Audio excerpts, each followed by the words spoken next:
In the lush landscapes of Igbo land, where the sun painted the sky with hues of gold and amber, lay the majestic kingdom of Opala. Its fertile fields yielded bountiful harvests, and the laughter of children echoed through the village, a testament to the prosperity and joy that once graced the land.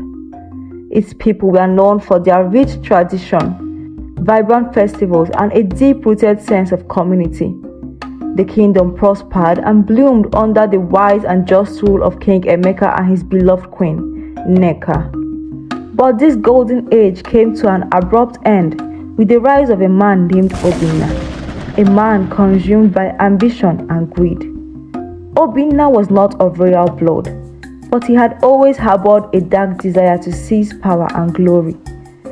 With a band of ruthless mercenaries at his command, he plotted the downfall of the royal family. One fateful night, Obina and his men launched a vicious attack on the palace. The sound of clashing swords and desperate cries filled the air as they stormed the palace gates, overpowering the guards and leaving a trail of fallen warriors in their wake. Obina headed straight for the king's chambers. The king, alarmed by the chaos and unrest outside, immediately arose from bed. As he stepped out into the dimly lit hallway, his path was abruptly obstructed by the imposing figure of a stranger. In a single moment of silence, realization dawned upon the king. He recognized the man standing before him from many years ago, the troublemaker who was banished from the kingdom due to his heinous crimes. King Emeka's hand instinctively reached for the hilt of his sword, but Obina was faster. With a swift and deadly strike, Obina pierced the king's heart with his sword, a gasp of pain escaping the king's lips, and crimson blood splashing forth. The queen, who witnessed the horror unfold before her eyes, slumped to the ground, suddenly paralyzed by the sight of the lifeless form of her husband. Back at the war scene, Uchendu, who was the queen's personal guard, fought the enemies with all his might. Assessing the dire situation unfolding, he realized that things were getting out of hand, with the palace guards outnumbered and the king dead. He needed to act fast to protect his queen. With a sense of urgency, he raced towards the queen, who was now approaching the dead king's body. Your Majesty, we must leave at once if we are to survive. But no, I cannot leave my husband, she wailed with pain in her heart. Uchendu, seeing that they were running out of time as Obina's men were closing in on them, forcefully lifted the queen into his arms, ignoring her protests and cries of anguish. As the queen struggled against his grasp, tears streaming down her cheeks, Uchendu's resolve hardened.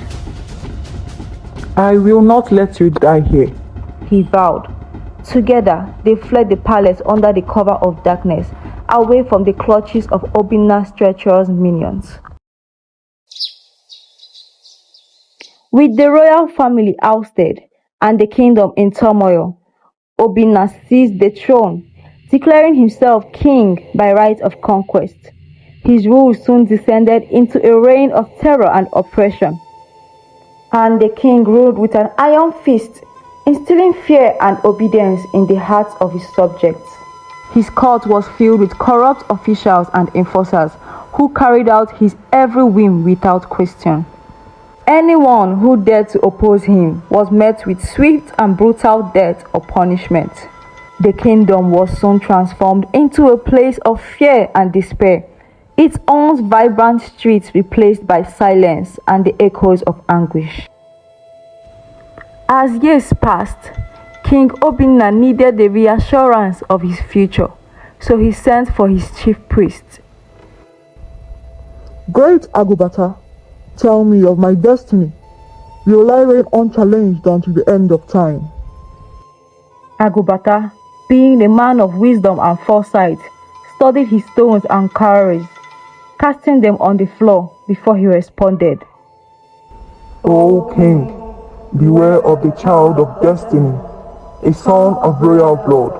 whose future eclipses even your own. How can this be? I have crushed all traces of the royal lineage. Their spirits do not reveal all, O king. Agubata said, gazing into the depths of the unknown. Find this child and its mother and bring them to me. The king thundered at his guards. Yes, my king, the chief guard replied as they hurried out of the palace. The kingdom buzzed with tension as the king's guards scoured the entire village, searching for any traces of the hidden heir. Fear gripped the hearts of the people, for they knew the consequences of defying the king's will. When the guards returned empty-handed, King Obinna's wrath knew no bounds. In a fit of madness and paranoia, he issued a decree that shook the kingdom. Bring me the heads of all male children under the age of 7. As the king's guards carried out his ruthless command, the cries of infants and toddlers pierced the night, mingling with the wails of grieving parents. Mothers clutched their sons tightly, while fathers stood vigilant at their homes in an attempt to protect their sons. Following the mass execution of every young male child in the kingdom, a deep wave of satisfaction washed over the king, convinced that all obstacles standing in his way of reigning forever had now been eliminated. But is the king's rule really safe? Has he really gotten rid of every potential threat to his throne? Or does fate have other plans for him? Find out in part 2 of The Stolen Throne. If you enjoyed this video, please subscribe to my channel. It is completely free for you, but it will go a long way to encourage me to make more interesting videos like this. And don't forget to turn on notifications so that when I post more videos like this, you will get notified. See you in my next video.